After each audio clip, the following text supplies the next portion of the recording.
Mr. Willett, thanks for coming in. It's a pleasure to be here, Bill. Thank you so much for doing these interviews, too. I know there's a lot of focus on things happening nationally, a lot of noise there, but I think what matters most to people really is at the state and local level. So thank you so much for glad doing you could make it in. So tell us, what is this election about? I think it's about a couple of things. I think in a lot of ways it's about direction for the state in terms of the leadership right now.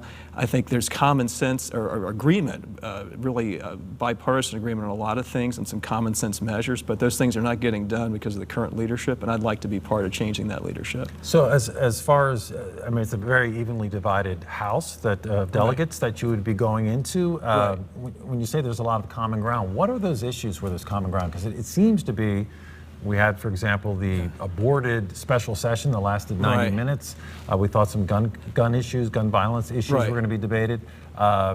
What are the common areas that you see yourself working on? We can start with gun safety. I've spent a lot of time knocking on doors, talking to voters in Henrico, and universally or uniformly folks are concerned about gun safety. I'm a gun owner. I've talked to a lot of gun owners, and they uniformly agree we've got to do more. Common sense things, not taking away weapons, but putting in universal background checks that really are comprehensive, maybe limiting magazine sizes, just things like that, red flag laws.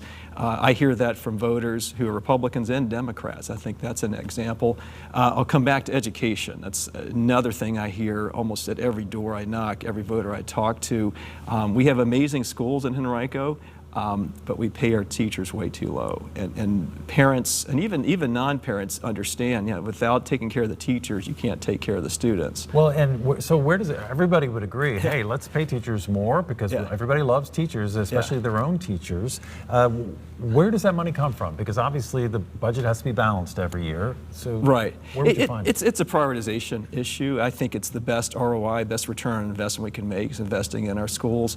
There are choices that have to be made, and that's the tough job for the legislators to do. But I think if you look at the return and what happens, putting more money into early child education, more money for more counselors in schools, that's going to pay huge dividends, and there really is no better return on the investment. But the rub is where that money is going to come from. Because you also talk about expanding access to health care, and also help with drug prices, with prescription drugs. So how would you manage that?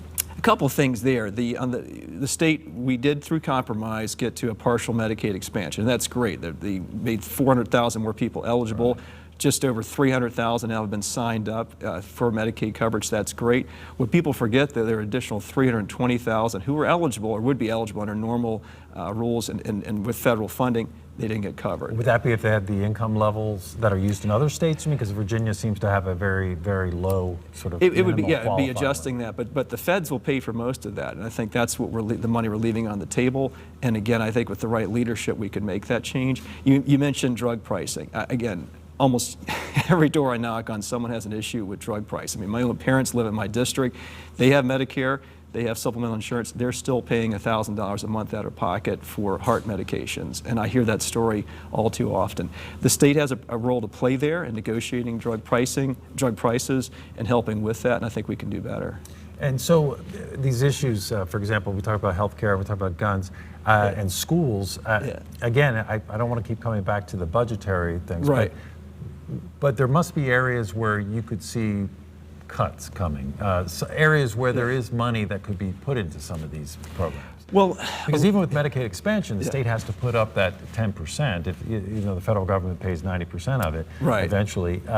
So that's kind of where the rub is, isn't it? There's some, although I think, again, in the scheme of things, for the number of people who can be covered, we're going to spend money on health care. That's inevitable as a state. I think it's how we do it and how efficiently we do it. There are always rooms for improvement there and process. My professional background is I've helped either start or grow 3 different technology companies in Virginia, and a lot of that work has been focused with the state and making things more efficient. So I think there are efficiencies to be gained there, and particularly in health care. It's a huge system. And the health agencies, I think, are doing an amazing job, but there's more that can be done there, and I hope we can help with that. All right, Rodney Willett, thank you so much for coming in, sir. My pleasure. All right, Rodney Willett is a candidate in the House District 73. And once again, as I mentioned earlier, we've invited all the candidates to come on here, the news at 7, and you'll find all the interviews at WTBR.com.